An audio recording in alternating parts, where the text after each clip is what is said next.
hard workers. Guys, listen. E-bike is fun. If you guys want like one-on-one nature, the nature is really fun. But when it rains, it rains.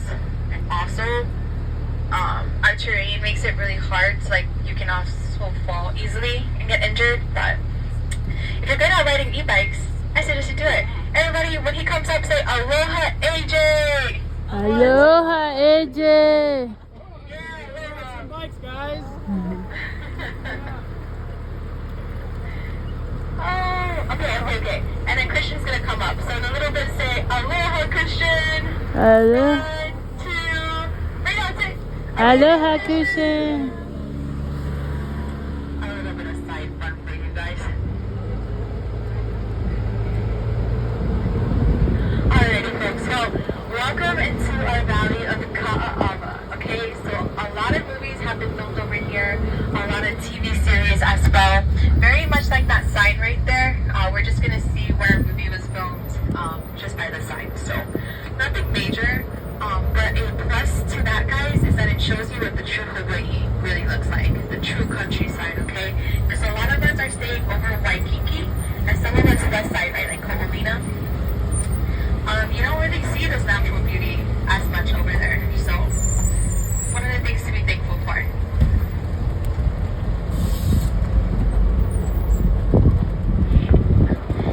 And so in a little bit, we're going to take a pause from talking about movies and films, and we're going to jump into our agriculture and aquaculture information, okay? So here at Kualoa Ranch, we're way more than just the tours and the movies that are featured here. We actually have a working farm. And one of the cool things about this movie site tour, guys, is it's the only tour that takes you down here, and e-bikes. E-bikes goes here too.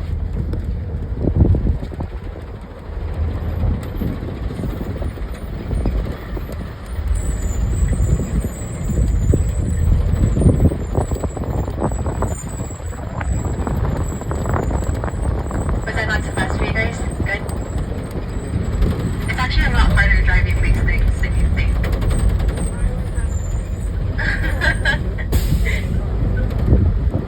I never thought I'd be driving a school bus on a ranch.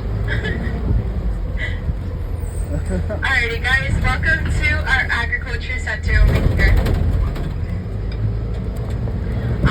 So in order to run a ranch successfully, we need freshwater sources.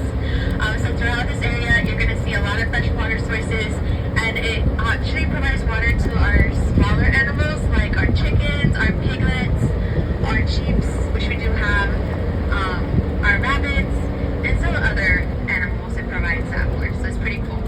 If you look over to the right hand side, guys, you guys are going to see a variety of trees. So we have our coconut trees, we have our apple banana trees, which if you haven't tried apple banana, they're really good. They're smaller than the regular sized bananas, but still I think ice cream bananas are sweeter, and they're my favorite. But apple banana definitely falls second. And then right here we have what's called a hale vai. Okay, so a hale is house in Hawaiian. And vai is just like a storage. So this is actually where they used to store the canoes. We have a ugu tree back there, which is called a a breadfruit tree, sorry. But they're kind of going out of season, so we might not see a lot of them. Oh, okay. And we are actually going to be approaching a movie sightseeing location. So this is from King Kong, and it's featuring Samuel L. Jackson. So over to the right hand side, you're going to see a stack of rocks, okay? They're not actually rocks, they're made out of styrofoam. I could have fooled you, right? So this is the scene where Samuel L. Jackson is standing on top of the hill right there, and he throws a torch into the waters, okay? And now before doing that, he had pre-filled the water with gasoline. So when he threw the torch, everything, blew up. It was supposed to defeat Kong, but it just ended up weakening him. Didn't really defeat him though. No, we did not actually pour gasoline into our ponds because we do have organisms and fish that live in there. So over here we have our freshwater goby, and we also have catfish. We don't sell them. These use it for anything. They pretty much stay here to keep the water systems clean and kind of like filter out all the bad, which is pretty cool. We do have a farmer's market, but it's open Sundays through Thursdays, or Thursdays to Sunday from 10 to 5. So we do sell our chicken eggs in there. We sell a lot of our products in there. And if you guys ate at Auntie Pat's Cafe today, about 80% of the food you ate there comes directly from our land. So pretty cool. As you continue, guys, we're going to see you have a coconut island right over here. Just its own coconut island, self-explanatory. And then over here to the right, we normally have our yearlings, okay? So our yearlings are just our cattle that are about 6 to 18 months of age. So they're old enough to be separated from their mothers, they're branded already, tags, and they just remain here. But honestly, guys, I haven't seen a lot of our cattle today. They're normally swarming the roads and everywhere, but not today. We'll get to see some of them, but not a lot. Over on our left-hand side, guys, are our Dober sheeps.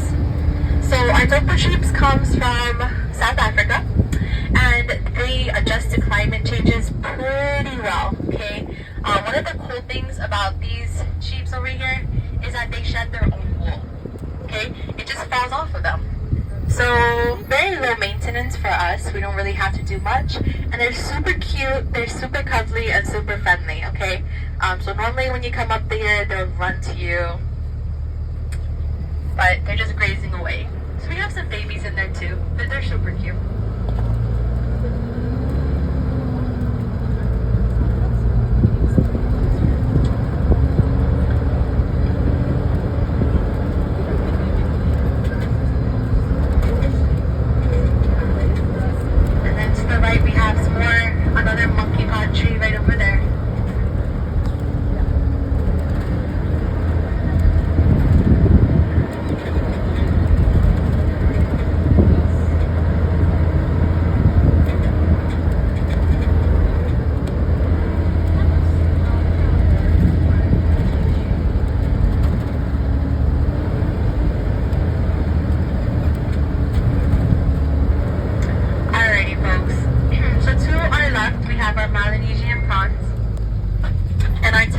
Fish.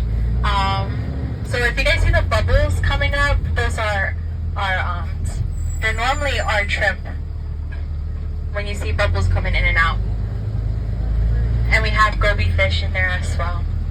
It's pretty cool. They all get along, so not much to worry about. And on my right, these trees are our ulu trees. So again, ulu just means breadfruit. And they call it that because it kind of smells and has the same texture as bread, but they're really known as the Polynesian potato. Okay, so very much like other potatoes, whatever you can do with them, you can do with ulu. You can make ulu chips, you can bake ulu, and it's really tasty, it's really delicious, nutritious, it has like fiber, omegas in there, vitamin A and C, so it's pretty good for you. Now coming over here, guys, we have our apple bananas to the left, and then we have our papaya trees to the right, okay? And then a little bit up ahead, we switched them, okay? I think they're actually trying to cross them, but I'm not quite sure why the switch. It's just theory. But if you guys look over to the left-hand side, our papaya trees, they're more in bunches, okay? So what happens is they have seeds, and they don't know which one is male and which one is female. So they plant them together, right? And so as they grow, the females start to produce fruit, and the men do nothing, okay? So then they chop the men off, get rid of them, and then let the females flourish. Okay, that's what you see here. Oh my god.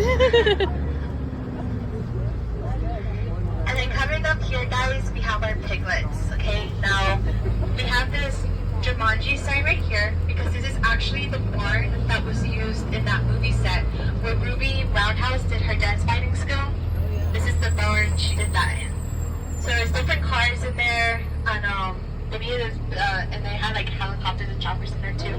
So they had to like select the right one. So this is the barn that was used. Now we use them to have our piglets. This is Mama Pepa over here, big Mama Pepa. So she gives birth to these little ones, and we keep them. Now one of the cool things, guys, is you don't really smell them, do you? Okay. That's because we used a deep litter system. So it goes down about 4 to 5 feet underground, and it's just filled with mulch, branches, coconut husks, logs, and what it does is it creates a live microorganism underneath. Okay, so it eats up all the bad. We use the remainder for like fertilizer, and the great thing is we can spend time with our piglets, and we don't have to deal with the smell. Right? Yeah, and they probably use like the flat ground where you have to like mop it at the end every day. We don't need, it's just like really good. Oh yeah, you can normally smell pig farms from miles away, but not ours. You should probably just bring back, it's called the deep litter system. Okay. Over here to our left hand side we have lilikoi vines. This is where lilikoi grows. Over to our right we have our chickens, our ladies of the farm. We do not sell them for meat. However, we do sell their eggs. They're non-fertilized eggs, so we only keep the chickens in here. And then we have several turkeys who like to think they're chickens. I only thought they were only here for Thanksgiving, but then we came back and we're like, hey, you're still here. So they're good. They're our pet now. On the left-hand side, guys, we have a lot of cacao trees. Cool thing about the ranch is they're trying to expand the diversity with cacao, so it's pretty good. We do sell them not only at the ranch house but also in the visitor center. It's high quality chocolate. So if you want to purchase some last minute gifts, that's the way to go. I think they're really, really good.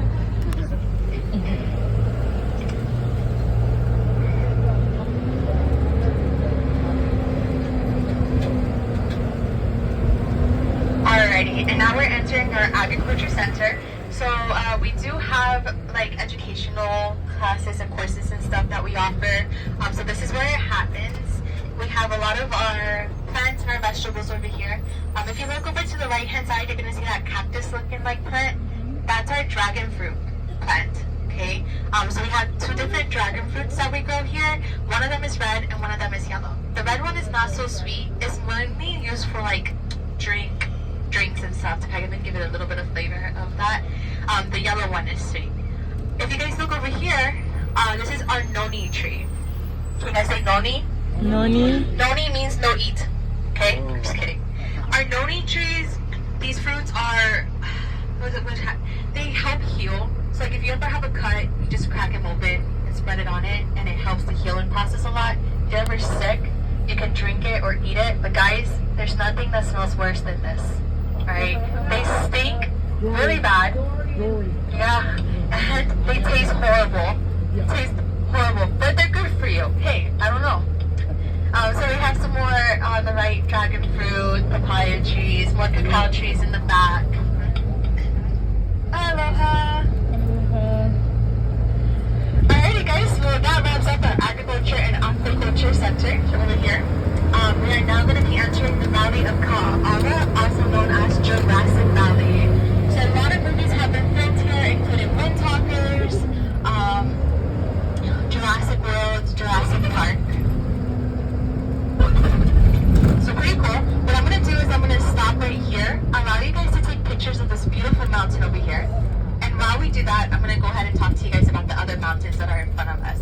And then in a little bit, I'm just going to go right around, and then everybody can take pictures on the left. But you guys can stand up and take pictures, that's fine. So guys, straight up ahead of me, there's this big, majestic mountain, okay? This mountain is called Kualoa. And it is the name of the ranch, okay? So it has a lot of meaning behind it. So Kualoa translates to long back, and there are many different interpretations of this mountain, okay? So some people like to think of the Hawaiian mythology, the mo'olelo of the big mo'o that was guarding this land. So mo'o is like a lizard. It's a mountain-sized lizard, okay? They used to guard this land. So some people like to think of it as that, and then other people like to think of it as the long history of the Hawaiian people, okay? Because every peak you see up on this mountain and every ridge that comes down tells a story of one of the original tribes. So it's pretty darn cool. The mountain right here in front of us, the one in the middle, is called Pu'u'ohulehule, okay? Pu'u'ohulehule means the crashing of the waves. So when you have one wave coming in from the left and another one coming in from the right, they meet at the middle and they create a high peak, right? So this mountain right there is the middle high peak of both mountains coming together. So pretty cool. And then this one right over here to our right is called Pu'u Mana Mana. Mana means hands, okay? So when you're in a helicopter looking down from above, it looks like a hand coming down, gripping on the mountainside, which is pretty cool. Alrighty, we're gonna just make a big turnaround here.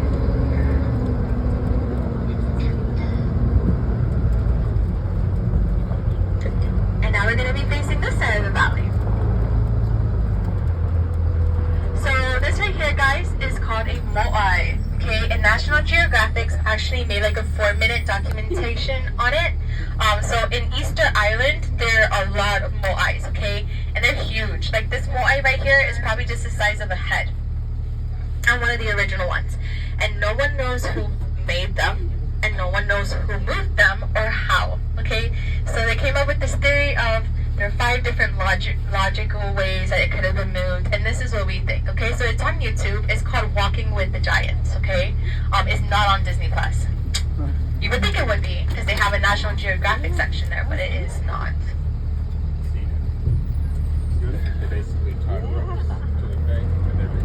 I'm just gonna roll out of here slowly for you guys.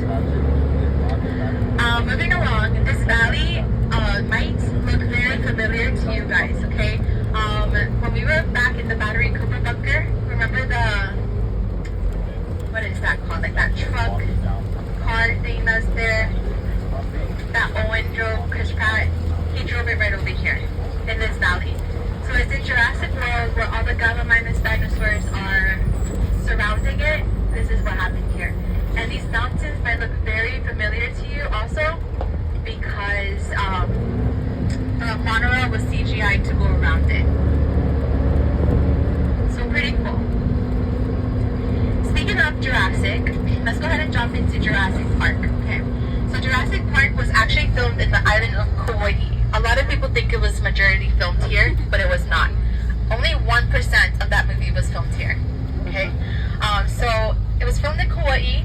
The storm that you guys see in that movie was not CGI. It was an actual storm. It was actually Category 5 Hurricane Iniki. Alright guys, on the right hand side, watch out because sometimes these wrenches can get you.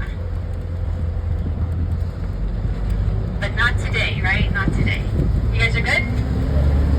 Alright. So, the Hurricane Iniki ended up wiping off the whole entire set in Kauai. Right? It was the first time that the cast members said the dinosaurs came to life. They started twitching from all the water damage, which is pretty scary if you ask me. They were supposed to stay in their hotel room, but they snuck out and flew back to LA. Okay? They continued filming when they were over there, but they wanted some more of Hawaii in the movie. So what they did is they couldn't go back to Hawaii because it was still damaged from the storm. So they found us. They filmed here, that 1%, and then it opened up the doors for other Hollywood movies to film here, and then that kind of rose up to be able to start tours. Okay, so that's kind of the process there. But this scene happens right over here on the right hand side where you guys see that tree right over there. The tree in the movie is a lot smaller. That's because it was way long ago, and this tree has grown significantly a lot, okay? But this is where Dr. Grant and his grandchildren are out there by the tree. They're looking out into the valley. And then they see Gallimimus dinosaurs, right? And then that's where Tim used that very popular phrase, they're flocking our way. You guys remember that? He looked too happy in that scene, okay? He was supposed to be scared, he looks really happy, but we'll disregard that. So, they started flocking their way. They ran from that tree all the way over here, stood underneath the log, and hid in safety from the Gallimimus dinosaurs, and really good thing they did because then the T-Rex came, remember, and started attacking one of them. So this is not the original log, guys, but it's another one that we use for you guys. So if you guys ever do the Jurassic tour, you actually get to stop and get out in this area. To our right hand side, something else that's happened here is that one scene from Jumanji when they're all in the valley and they're trying to figure out what their strengths and what their weaknesses are. You guys remember that part? Happened right over here. You guys remember what Dwayne Johnson's weakness was? It was cake. Yeah, I'm pretty sure that's his life weakness too. Mine is ice cream. That's my poison, but kind of sucks. Any Lost fans? Alright. So we are actually approaching the Harley Golf Course. Right over here to our left-hand side. I mean, our right-hand side. Interesting fact about the production TV series of Lost. Every episode cost them about $2.5 million to $3 million. It's extremely expensive, okay? And it's not easy to keep along either. I think they called it Lost because you get really lost in the show, right? You don't know what's happening sometimes, and you're like, okay, but I'm going to just continue, right? So Harley actually created two golf opening holes over here, and that's it. That's all they used the scene for. If you guys remember, if you guys watched Nicki Minaj's video Starships, okay, she actually made that video on the top right over there where that pole is. So that's a really interesting fact about that. Alrighty folks, and we're going to go ahead and continue with our tour. We're going to be approaching Godzilla's footprints. Now, these footprints were originally very deep. They're like 6 to 10 feet deep into the ground. But we have a lot of cattle, and they don't see very well at night. Okay? So they were falling into the footprints. Yeah, there was a time when we had a lot of steak and a lot of hamburger patties. But we love our cattle here. So because we love them so much, we covered it with dirt so they can go on it and not cause a problem.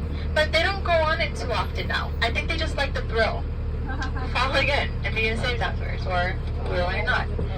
But one of the cool things, guys, about the footprints of Godzilla, you can tell the difference between the Japanese version and the American version, okay, by how many toes they have.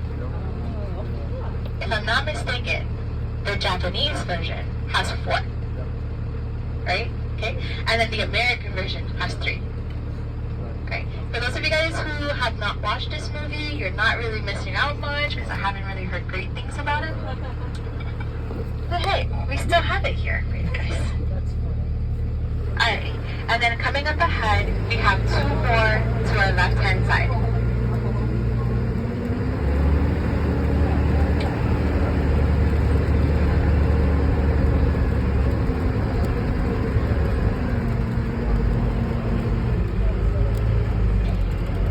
Alrighty, so 2 more over here, and I'll just cruise by.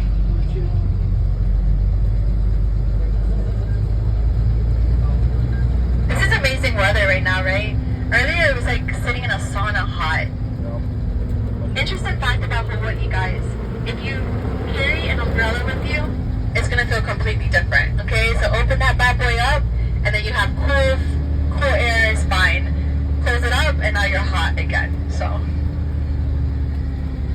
Coming up to the left-hand side, guys, we have Mike and Dave Need Wedding Dates, okay? Not a kid-friendly movie, I'm going to tell you that right now, but it was hilarious, okay? So it's a romantic comedy. It does feature Zac Efron in here, so their sister is getting married, and the mother really wants them to have wedding dates, okay? So they post an ad on Craigslist saying, who wants to be our wedding dates? Well, there are 2 girls that responded. They had just got fired from being a waitress, and they're like, oh, this is sound pretty cool, yeah? But they were party girls, not the kind of girls you bring home to your mama, okay? So they taught them a few tricks with the ATV, and one day, one of the brothers decided to do it, and he ends up hitting his sister in the head with it the day before her wedding. So, if he was my brother, I don't know if he'd be at my wedding. I don't know if he'd be walking in general, but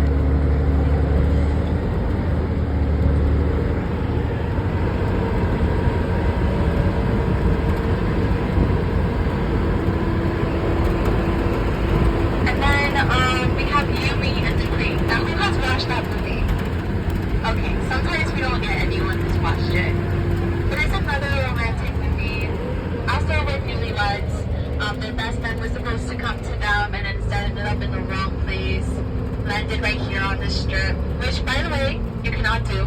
It's been tried. Cannot possibly land anything here. Hollywood, though. But it's a really cute movie, so it's set out here. And now for my favorite movie all times is 50 First Dates. Who has not that movie? Okay, you guys are walking back.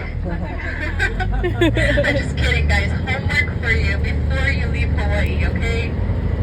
50 First Dates is one of the most iconic romantic comedy movies of all time, featuring Drew Barrymore and Adam Sandler. So this one has to do, so Drew was Lucy in the movie, and then Adam was Henry.